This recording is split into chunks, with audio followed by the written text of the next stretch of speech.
শিলিগুড়িতে সরাসরি শঙ্কর কর্মসূচিতে বিজেপি নেতার বিরুদ্ধে অভিযোগ এবং বিজেপি নেতা নান্টু পালের এই অভিযোগ যেমনটা জানা যাচ্ছে। শিলিগুড়ির প্রভাবশালী বিজেপি নেতা এই নান্টু পালের বিরুদ্ধে জমি দখলের অভিযোগ উঠে আসছে।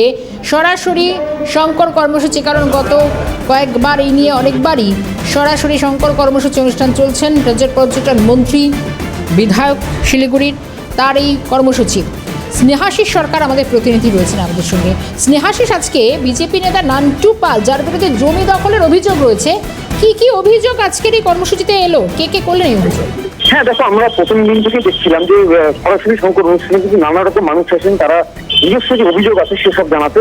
এবং আজকে দেখলাম যে নান্টু পাল যে বিজেপি নেতা রয়েছেন, জেলা নেতা, তিনি কিন্তু তার বিরুদ্ধে যেটা অভিযোগ উঠেছে যে জমি দখলের, এবং শঙ্কর ঘোষ তিনি পর্যটন মন্ত্রী, তিনি জেলা এবং শিলিগুড়ির বিধায়কও বটে, তিনি কিন্তু পরিষ্কার বলেছেন যে একতরফা সমস্ত সবকিছু করা যাবে না, কাজে আইন ব্যবস্থার ভিত্তিতে যা করা হয় সেটাই করা হবে, এমনটা কিন্তু আশ্বাস দিয়েছেন শঙ্কর ঘোষ। স্নেহাশিস, ইতিমধ্যে আমরা দেখেছি যে রাজ্য জুড়ে প্রায় 250 জন বিজেপি কর্মীকে সাসপেন্ড করা, যাদেরকে শোকজ করা হচ্ছে, 22 জন সাসপেন্ড।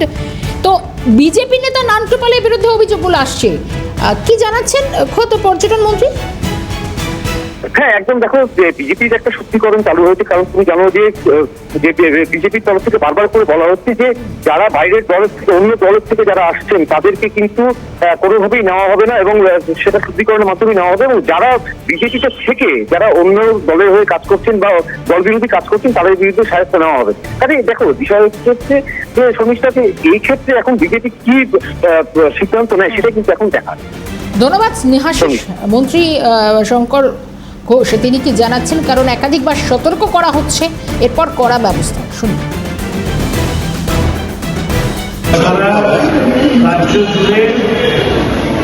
আগের দিনও আমি বলেছি, রাজনীতির রং দেখে বা অভিযোগের বহর তার উপরে দাঁড়িয়ে কোনো মন্তব্য করা আমার পক্ষে অন্তত সম্ভব নয়। আমি ওনাদেরকে বলেছি, ওনারা যে অভিযোগ করেছেন তার সপক্ষে থানায় লিখিতভাবে দিতে।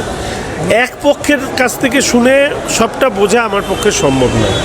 যেহেতু উনি বিষয়টি বলেছেন, আমি তার সাথেও কথা বলে নেব, এবং এর সাথে তো রাজনীতির কোনো যোগ নেই, এটা ব্যক্তিগত পরিসরের ক্ষেত্রে বিষয় হতে পারে, ফলে অবশ্যই সেই নিয়ে আমি